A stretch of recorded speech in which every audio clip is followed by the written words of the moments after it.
Entrou. Olá, como vai, Como doutor vai? Ives Tudo bem? Gandra? Tudo bem, um prazer receber o senhor aqui novamente. Agradecer aí também a Andrea, que fez essa organização, e aproveitar para dar um abraço de voz digital no senhor, pela dona Ruth, e rezamos muito por ela, como falei Obrigado. para o ministro Ives Gandra, agora rezamos para ela, né, pela intercessão dela, e rezando bastante pelo senhor. Bom ver o senhor aí firme com essa voz poderosa de sempre.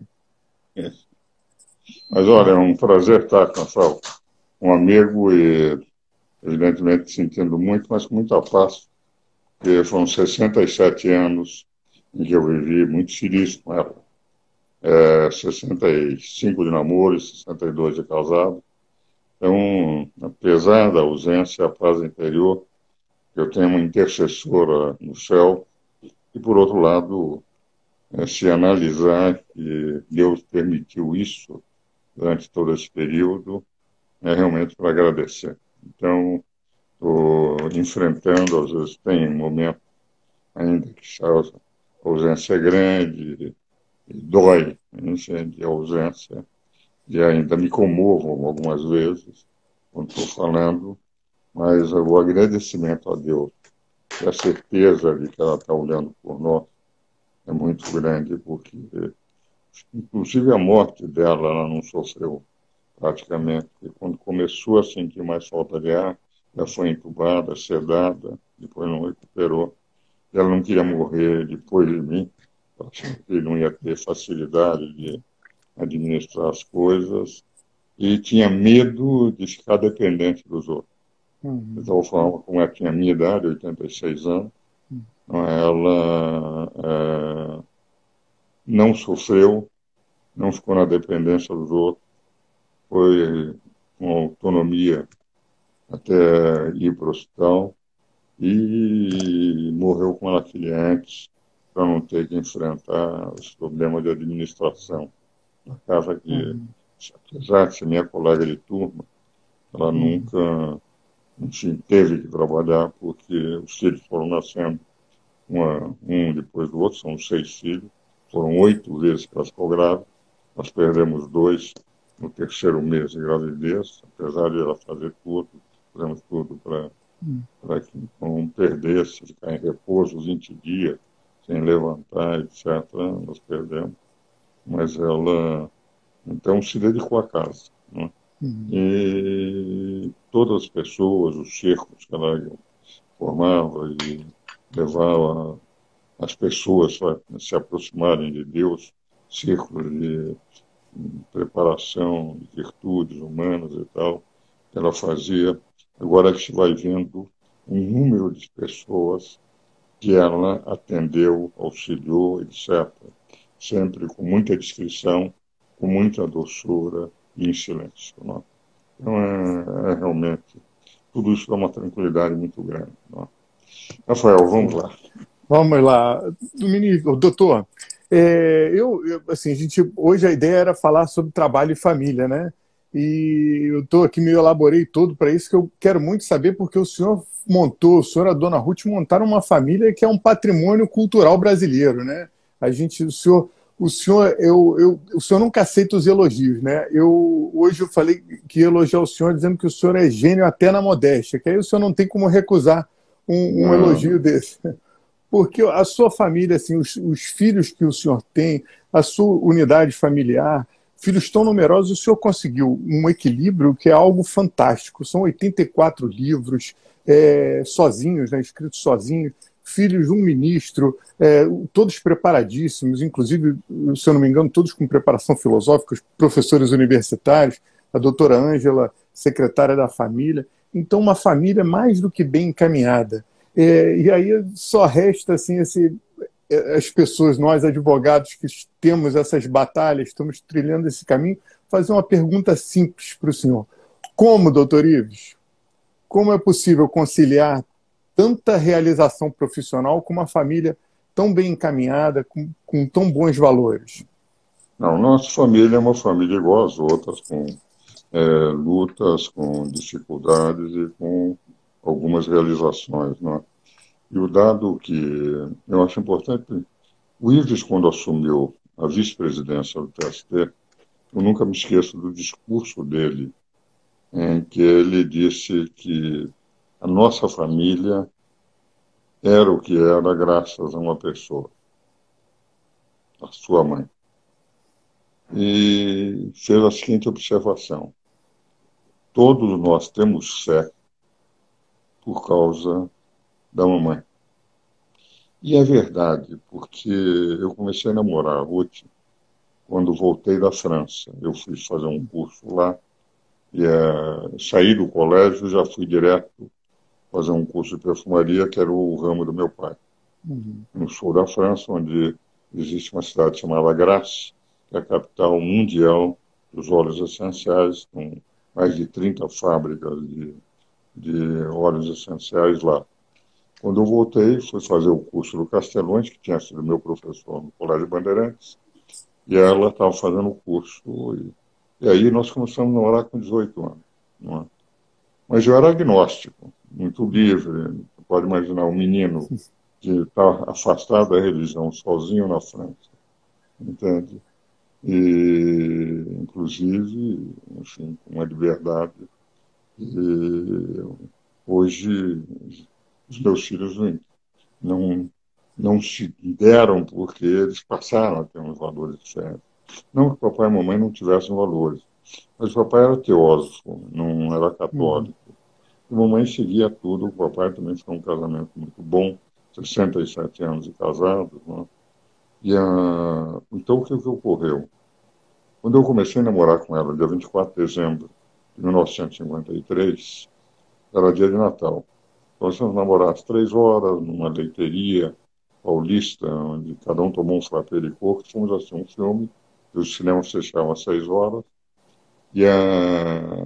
daí eu disse, então vamos sair, comer, senão o Ives, no dia de Natal, eu vou agora para casa, eu e minha tia, fazemos 1000 ave-marias antes da missa do galo. Na época, a missa do galo era meia-noite. Né? Eu fiquei impressionado com aquilo. Começamos a namorar e eu continuei agnóstico, ela continuou. E o juiz disse, né, um determinado momento, quando nasceu a minha filha Ângela, eu disse, como é que eu gostaria que minha filha fosse? Igual à mãe. Então, eu disse, Ruth, eu vou aceitar começar a frequentar. Eu quero. Já fomos a uma reunião e no dia seguinte a essa reunião, eu fui onde era a casa do cardeal, que era o cardeal Mota, e o secretário-geral dele foi até vice-presidente da CNBB. Ele pediu para que eu comparecesse para conversar. E conversamos durante 3 horas, aí eu me confessei, e quando eu disse a coisa, eu vou em frente. E aí me converti, fui, e os filhos foram nascendo todos nessa formação. Então, aquilo que eu lhes disse é uma verdade. Nós, enfim, tivemos a marca da mãe. E ela morreu com isso. Ela sempre me dizia, à noite, quando íamos deitar, já de pijamas, nós ficávamos conversando. Ela sentada numa cadeira, junto ao gado mudo, e eu na beira da cama, enfim, sobre os filhos, o que tinha que fazer. Tínhamos o hábito, quando os filhos eram pequenos, tínhamos que conversar alguma coisa sobre eles na mesa, falávamos em francês, para que eles entendessem. Era uma forma de poder, olha, Ruth, eu não estou gostando disso, o que eles estão fazendo? Então, que nós falávamos assim para que eles não ouvissem, não é? Eu não entendesse quando era minha. E nós conversamos, e a Ruth dizia sempre, não importa o sucesso profissional. O sucesso profissional é algo passageiro. Você vê, eu e você, Rafael, qual o nome, por exemplo, você sabe o nome do prefeito de Chicago? Não. Eu não sei. Você não sabe. Ele deve se considerar uma grande pessoa. Mas, na verdade, é extremamente passageiro. Quando você vê a história, são poucos os nomes que ficaram em cada período. A vida, não importa o sucesso. Todos nós estamos a caminho. Agora, quero que todos tenham fé. E ela morreu todos tendo fé. Entende? Então, ela conseguiu, o Ives marcou isso no discurso, disse, olha, todos nós na família, inclusive o papai, enfim, tiveram nela o seu norte. Né? Ela foi coordenando, reorientando. Minha nora, que também estava afastada, voltou, entende? E, quer dizer, ela não é que estava afastada, ela nunca teve a preocupação, sim, a Ruth, entende? Então, tudo isto fez com que a família ficasse mais fácil. Foi o primeiro ponto. Segundo, e mais fácil de dirigir. Segundo ponto, quando eu me converti, nós começamos a frequentar as equipes de Nossa Senhora. Ao frequentar as equipes, eu conheci o Henrique Rafael, que foi o fundador das equipes lá na França, quando ele veio ao Brasil. Daí eu fui levado à obra veio, e eu conheci também o São José Maria Escrivá, tem até carta que eu recebi hoje, é santo sim. de altar. E o dado interessante, Rafael, é que daí formamos clubinhos em casa, de meninos e meninas, quando ele esteve no Brasil, ele sugeriu que fizesse. Houve uma época que nós tínhamos mais de 100 pessoas, 150 pessoas que por mês, entre crianças, até um sacerdote em casa para confessar. Os meninos nos meus clubinhos, os meninos, e as meninas nos clubinhos que a Ruth tinha de formação. Os circos também para pessoas mais velhas, minha empregada, que também entrou para a obra, ela tinha o círculo das empregadas, e aquilo foi, entende? E isso também auxiliou muito, porque você vai recebendo uma formação de como conduzir jovens. E o que é a obra, senão a santificação do trabalho ordinário? Toda a mensagem, que não tem nada de original, São José Maria Escrivá, no que diz respeito a qualquer aspecto doutrinário da igreja. Ele dizia sempre, nós seguimos rigorosamente o que o Papa manda. Então, qual é a doutrina da obra? Seguir rigorosamente o que o Papa manda, filiação divina, acreditamos que somos filhos de Deus, e santificar o trabalho ordinário. Quer dizer, nós não precisamos entrar num convento, ser sacerdote, freira, para poder viver uma vida cristã, como foram os primeiros 300 anos do cristianismo. Como é que você vê quando abre um livro, os testamentos, os evangelhos? Todo mundo é conhecido pela sua profissão. São Paulo era fazedor de tendas, era um tribuno, era um pescador, era isso. O próprio Cristo era conhecido como filho do carpinteiro, que seguia a tradição. Então ele diz santificar o trabalho ordinário, entende? Nós podemos ser contemplativos no meio do mundo, fazer exatamente o que os outros fazem. Talvez o melhor exemplo seja um pensamento que ele põe. Depois eu vou te mandar, Rafael, você manda o seu endereço, as Claro, reflexões que eu fiz sobre cada um dos 999 pontos do caminho. o Isso foi caminho. publicado por todos os livros, vou te mandar o livro. Mas é um pensamento que ele diz o seguinte, nas homilias dele, a diferença entre quem santifica o trabalho ordinário e quem faz o mesmo trabalho, pouco se preocupando, é a história de dois pedreiros. Um pedreiro está fazendo, perguntas para ele, o que está fazendo? Eu estou pondo tijolos aqui. Chega para o outro e diz, o que você está fazendo ao lado dele? Eu estou construindo uma catedral. Quer dizer, é o objetivo que nós temos. Cada um, Propósito. por mais simples que nós somos, nós, na verdade, Rafael, nós temos uma missão que Deus nos deu, a cada um de nós. Se for uma missão de motorneiro, uma vez perguntaram para ele quem é mais importante, um jardineiro ou um presidente da República, é aquele que fizer melhor seu trabalho. Para Deus, não é o presidente da República, pode ser o jardineiro no seu trabalho. O que é importante é que nós façamos aquilo que era a nossa missão bem, não é? Então, isto que sempre foi a pregação de São José Maria Escrivá, entende, Rafael, que, entende, norteou. Então, isso, com todas as dificuldades, toda a família tem dificuldades, faculdade, entende, vocação profissional, a luta pela vida, mas nós, graças a Deus, então, ela foi para a casa do pai na certeza que ela deixou a semana. Harmonia, dentro da família. Os 15 são, hoje mesmo, minha filha foi com duas das suas filhas e mais um filho que ela pediu para ficar comigo esses 2 ou 3 meses morando lá em casa para fazer companhia. Entende que está trabalhando aqui comigo, estamos chamando de direito. Entende? É para mostrar para eu não ficar sozinho. E aí, cada um preocupado, ligam para mim e tal, porque essa união. No meu aniversário estavam todos, menos o Renato. O Renato mora em Belo Horizonte, tinha aula, eu sou titular de matemática pura na Universidade Federal de Minas Gerais. Aliás, vou te contar um episódio divertido. Esse meu neto, Guilherme, que está fazendo direito. Conheço o Guilherme virtualmente. Guilherme, você conhece o Guilherme? Virtualmente. Porque ele entrou num site sobre os pesquisadores de biologia e de ciências exatas no mundo inteiro. E eles têm uma classificação por números de citações em trabalhos científicos que se faz. E o Renato estava com 1900 e poucas citações no mundo inteiro, matemática, uma linguagem universal, das diversas teses que ele tem. Ele fez pós-graduação no MIT nos Estados Unidos, esse que é o meu filho que não veio.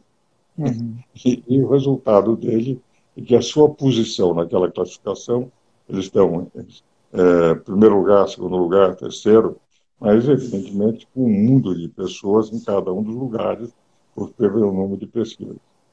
E o Renato estava em 44ª posição no mundo inteiro, mas como se aborda medicina, engenharia e tal, e a matemática é muito limitada, não há uma específica só para matemática. São pesquisadores que têm criado situações novas. E o Renato comigo pouco. Ele disse: tio, eu pensei que você fosse importante, você está em 44º lugar. Eu disse: mas essa está no mundo inteiro. Que maravilha. Do mundo. Que número, que número. Mas aí foi só gargalhada na mesa. Daí o Guilherme disse: não, eu estava brincando com o tio, dizendo: olha, achei decepcionante, eu pensei que você estivesse lá em cima, você tem 44º lugar, quando é uma posição honradíssima, né? Então, aí foi só gargalhada. Eu só estou contando o episódio pelo ambiente dos filhos. Só o Renato não veio, ele estava com aulas lá na Universidade Federal de Minas Gerais, ele é professor titular de matemática pura na faculdade da universidade, e ele leciona em cálculos, engenharia, econometria, enfim, o Instituto dos Matemáticos da Universidade, eles lecionam nas diversas faculdades que precisam de matemática para desenvolvimento. Não é? Mas, enfim, essa é a família. Uma família igual às outras, cada um se esforça à sua maneira, tem as suas dificuldades, como toda família tem, mas pelo menos unidade, fé e esforço. E isso, olha, Rafael, o Ives, quando disse que tudo devíamos à mãe, eu estou convencido a mim mesmo, porque eu tenho a impressão que se eu não tivesse namorado com a Ruth desde os 18 anos, quando cheguei da França, eu já estava com quase 19, mais 2 anos depois, nossa mãe já completava 19 anos, né? Mas eu talvez fosse um estroina por aí, entende? Essa é ela que... Então nós devemos muito a ela. O senhor vindo da França, galã, atleta, né, que é faixa preta em karatê, realmente a Dona Ruth salvou o senhor. Salvou. A expressão que você utilizou, ela salvou. E eu diria que, ao contrário do prefeito de Chicago, o senhor vai ficar para a história. Se não for por ser o grande Visgandra Martins, é por ser o pai do Renato, o pai do Rogério, o pai da Ângela, o do ministro Ives, e os outros filhos eu não me recordo o nome. Mas o seu lugar na história está garantido, doutor Ives, com toda certeza. Aqui em casa eu digo mesmo, aqui eu tenho a minha Ruth, né, que se chama Luciana, que ela também, nos conhecemos também na faculdade, a gente comentou isso na outra live, e ela parou de trabalhar na medida em que vinham os filhos e trabalhava comigo. Eu brinco que ela fez um trato com o chefe e eu voltar depois que parasse de ter filho. Mas aí foi tendo filho e foi ficando. Então não voltou a trabalhar. Mas eu costumo dizer exatamente isso, que aqui em casa tem que ser um antro de virtudes. E é muito disso que a Não, gente... olha, eu diria mais você sabe que o fundador da obra dizia que nós vivemos das misericórdias de Deus, não é? E, e eu lia, eu não sei se foi João Paulo II, o Papa, Bento XVI, que Dentro dizia desse... assim, o santo, o pecador que não desistiu. E, na verdade, todos nós temos os nossos erros, etc. O importante é continuar lutando, não é? Temos todos os nossos defeitos, a família, mas são todos lutadores. Todos Sim. procuram lutar, não é? Nós temos defeitos inúmeros, isso de... Por isso que eu digo que é um antro de virtudes. Nos tropeçares é que a gente tem que alcançar essas virtudes, né? Não desistindo de alcançá-las. É aquela cenourinha na frente dos cachorros que saem correndo. Agora, doutor Ives, a gente aqui fala para advogados, né? O senhor, vou fazer duas perguntas em uma. Eu sei que o seu tempo é curto hoje, a André me comentou. A advocacia, eu acho que é a única carreira que permite o profissional ter essa atenção em casa, essa flexibilidade de horários, né? Fazer o seu tempo, fazer a sua organização. E o senhor, provavelmente, ao longo da carreira, deve ter tido muitos convites ou incentivos para ingressar na magistratura. E, pelo visto, certamente vemos que não aconteceu. O senhor conseguiu ao longo da carreira, além de pareceres que mudaram a história, livros e livros e mais livros, em conjunto ou sozinho, eu sei que o senhor dorme muito pouco, mas ainda assim o senhor consegue, além disso tudo, ter essa boa condução familiar, ter uma vida intelectual, né, um estudo diário e essa vida espiritual. Quantas horas de sono por noite, doutor Ives? 2?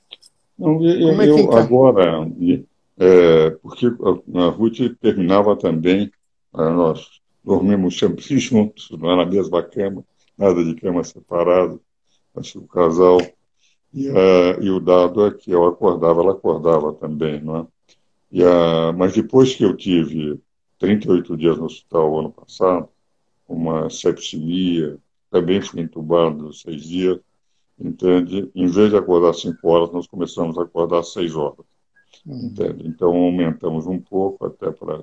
E eu já estava, por causa da pandemia, também trabalhando em casa, então era mais fácil administrar.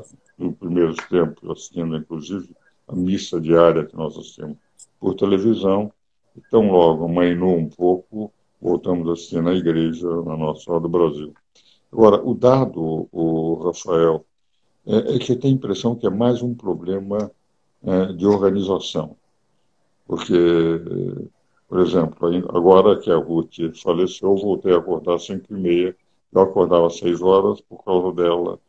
Depois que eu voltei, ela já se sentia mais cansada, já sentia que a Ruth, enfim, já não tinha, digamos, a mesma disposição que ela tinha quando era mais jovem. Ela brincava que cada ano, depois dos 80 anos, eram 10 anos, cada ano representava 10 anos de tempo. Vou até depois mandar o vídeo para você, quando ela fez 80 anos, um pequeno vídeo de 5 minutos, todo desenhado, para mostrar o que era a nossa história. Agora, o dado que eu acho importante é a organização. Quer dizer, você ter horário para tudo, ter um plano do dia em que você vai respeitar. Basicamente, meu dia, agora estou acordando 5h30, 5h30 até sair para a missa, depois da higiene pessoal, eu dedico a oração, leitura espiritual, leitura de evangelho, contemplação de mistérios. Tem, quer dizer, uma vida em que, naquele tempo, que é o melhor tempo, é o tempo que eu estou absolutamente descansado, é de Deus. Aí vou para a missa, eu volto da missa, jogo aquele intensivão. Eu diria de 6h15, mais ou menos. até 9 horas, terço, inclusive, dedicado a Deus. Depois que eu volto, Uhum. tomo café, e aí é um problema de organização. Né? Um problema, o Uhum. que é que você vai fazer durante o dia, de manhã, sempre dediquei à redação, à tarde, atender clientes e programas eventuais, como por esse que nós estamos fazendo, Uhum. e à noite, pelo menos uma leitura de 2 livros. Não uma leitura extensa, mas pegando, nem que sejam 15 minutos, 2 páginas de cada livro, mas um livro de cultura geral, um livro de direito, para Uhum. ficar, entende, permanente a busca. Né? Então, quer dizer, de certa forma, vai se fazendo um plano de vida. Então, a cultura que nós temos como advogado, no meu tempo da advocacia, quando eu digo no meu tempo da advocacia, não que eu não exerço advocacia, mas no tempo que eu comecei a advocacia, fiz a faculdade de Direito, todos os nossos professores eram humanistas. Na época não era conhecer cada vez mais do que cada vez menos. Era ter uma visão abrangente de tudo e especializar em alguma coisa. Uhum. Entende? Então, me lembro Gilberto Llorca.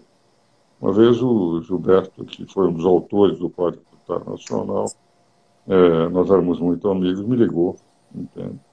E eu estava trabalhando à noite. Nesse dia eu estava trabalhando, porque às vezes você é obrigado a trabalhar.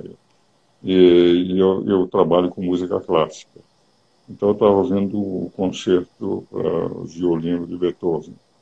E trabalhando, eu atendi o telefone, "Ô, Gilberto, tal. Disse, ô, Ives, que música é essa que você está ouvindo? Disse, não, não, ele estava ouvindo, perdão, agora me lembro bem da história. Ele estava ouvindo o concerto dele. E eu estava, tinha ouvindo uma música, mas quando eu ouvi, ele disse, Gilberto, você está ouvindo o concerto de Beethoven, queria saber quem é o violonista que está tocando. Ah, mas não diga isso. Começamos a discutir qual era a melhor interpretação de o diminuir, se era do Acharai, etc. Entende? Resultado. Levamos 10 minutos discutindo. Eu disse, Gilberto, o que você queria falar comigo? Eu disse, eu me esqueci. Ele ligou para falar alguma coisa. E nós, essa visão de humanista que o Roberto tinha, de filosofia, de literatura, etc., de música, entende? Era o que nós aprendíamos na faculdade. Todos os meus professores da faculdade de Direito, 54 a 58, eram humanistas. Então, na nossa profissão, você tinha uma visão abrangente. Isso nós não perdemos. A Ruth também gostava muito de ler e tinha essa visão. Agora, na medida em que nós fomos substituídos, os bacharéis, pelos economistas, a partir da Revolução, quer dizer, nós começamos a partir as especializações. E o próprio direito passou a ser um direito muito mais complexo. O Brasil se internacionalizou. Hoje você não pode mais estudar direito brasileiro sem Mercosul, sem Sim. União Europeia, sem antigamente, na minha tese, por exemplo, de mestrado, novo mestrado, porque não havia mestrado na época, era de especialização, entende? Na USP havia 2 teses de especialização para fazer o doutoramento direto. Não havia mestrado até 71. Então, o que no Brasil inteiro não havia mestrado. O que acontece? Eu mandava importar livros e às vezes levava um mês para chegar. Uhum. Hoje você acessa a biblioteca do Congresso americano em instantes, o Google. Então, isso obrigava uma visão geral. Resultado. Hoje não. Hoje você vai se especializando, especializando. Você discute temas políticos que os jornais apresentam, redes sociais, e a sua especialidade é aquela. Quando você sai, por exemplo, para existir uma filosofia mais profundidade, você sente, eu sinto pelo menos, contato com a juventude, uma maior dificuldade. Eles têm um Uhum. conhecimento de erudição, mas não têm um conhecimento de cultura. E a cultura exige você destilar o fundamental em todas as ciências ou em todas as artes, etc. E não apenas acumular informação à la Google. Não é? Então, eu tenho a impressão que essa é a luta que lá em casa, felizmente, todos os filhos, tempos que entraram esse conhecimento de matéria e todos se formaram em universidade, não é? Então, herdaram um pouco dos pais esse amor à cultura como cultura, e não como acumulação de informações, não é? Erudição apenas. Sim. Perfeito. E nós, como operários de uma atividade intelectual, temos a obrigação de alcançar uma cultura mais elevada, né? O advogado tem que se distinguir. Nós, como advogados, nós somos obrigados, não é, Rafael, a conhecer de tudo. Qualquer questão que chega para nós atuarmos como advogados, conforme for a matéria, você tem que estudar. Se é uma questão de engenharia, você tem que estudar aquela questão para saber como é que vai se desenvolver.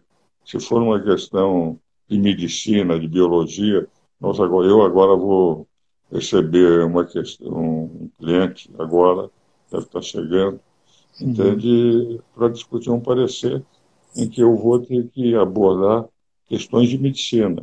Ele vai explicar, eu vou procurar ouvir médicos para ver se aquilo que ele está dizendo corresponde exatamente o que se pode apresentar, se aprofunda no assunto.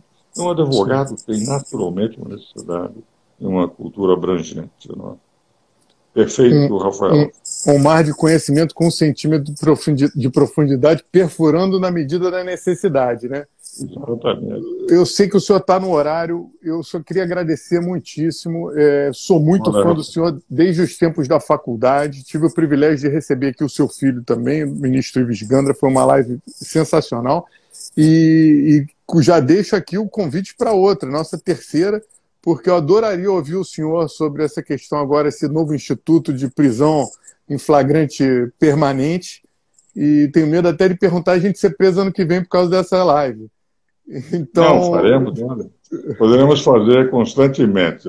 Vai me dar grande prazer. Que maravilha. Disso, né? Que maravilha. E olha, você manda um abraço para a Luciana da minha parte. Então, vou mandar. Eu sei que vocês formam, o Ives me disse, uma belíssima família, não é?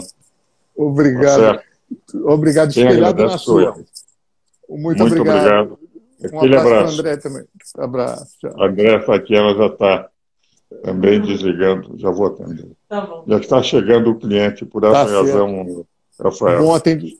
Abraço para o amigo. Santificar o trabalho é importante, em primeiro lugar. Um abraço. Trabalho ordinário. Depois, Rafael, ela tem o seu endereço, não é? Para eu poder mandar esse livro, eu vou mandar para o SEDEX ainda hoje. Tá certo? Que maravilha, que maravilha. Vou aproveitar essa postagem e vou pedir aquela poesia da Dona Ruth que o senhor autografou para mim, a original. Perfeito. Eu vou te mandar os últimos 5 sonetos, esses por e-mail, que eu fiz depois que a Ruth faleceu. Um deles, no dia, algumas horas antes, os últimos 4, quando a saudade é maior, daí eu faço uns poemas para ela.